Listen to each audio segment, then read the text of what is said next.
Michael? Before Sonny Eliot did television weather, nobody did television weather. Not only was he one of the first local television weathermen in the country with personality, he was one of the first television weathermen, period. And it all started 50 years ago this month, July 1947. Good evening on a dry and delightful kind of night. Glad you stopped by. You know, it was Matthew T. Pursley, a man who wrote that very famous book entitled How to Avoid an Emotional Involvement When Performing Mouth-to-Mouth Resuscitation. He says, early to bed and early to rise, and girl goes out with 6 other guys. How many jokes in a newscast? 5. 5? I don't know. Whoever counted the jokes. It was whatever flowed naturally, came out naturally. How did Of course, they were predetermined. You know, you wrote the stuff and knew generally where you're going to put the things, but you didn't know where or when you're going to use them or if you're going to use them.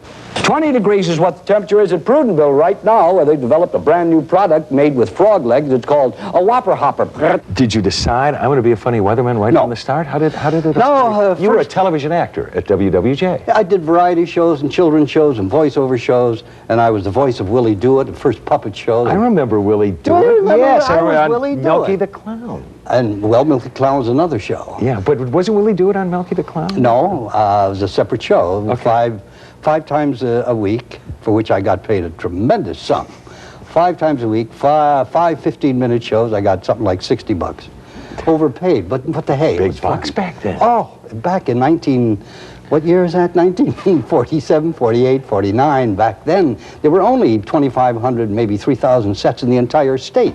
And there was only one television station in the entire state. And that was WWJ. And at the incept, or what you started, you said that I was the first weatherman. That's not true. There was a fellow on, a delightful man on Channel 2 here, named Everett R. Phelps. He taught at Wayne University, and he did the very first weathercast that I ever saw on television.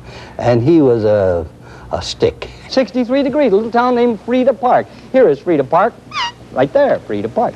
44 degrees is what it is at Rexford right now. A fella made a killing in the stock market.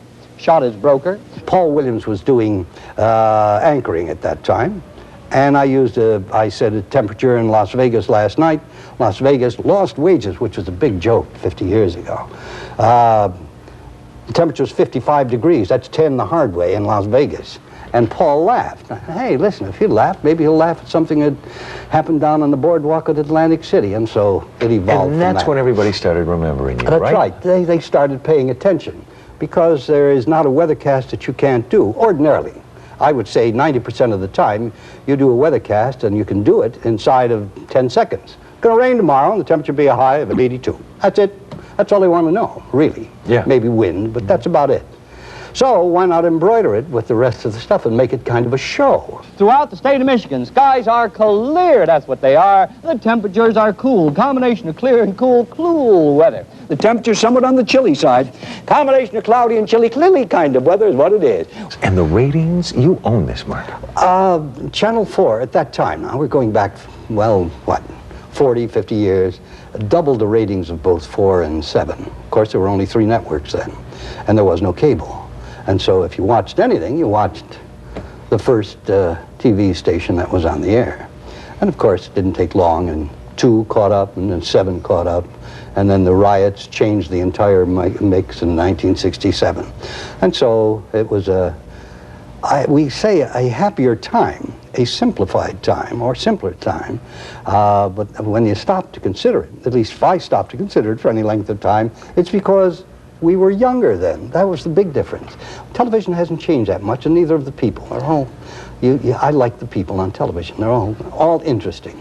It is 21 degrees at a little tiny town named Sidnaw. Sidnaw is where a stagehand got a bottle of scotch for his brother-in-law. Wishes he could make a trade like that every day. Sure you do. One thing you want to say. When you think back on all these 50 years, yeah. Let's close out this interview. Give me a line. Give me a good close. How can you close out something that's still going on? Yeah. No, I don't know. It's been a marvelous, as the late Jimmy Stewart said, a wonderful life. Have no complaints.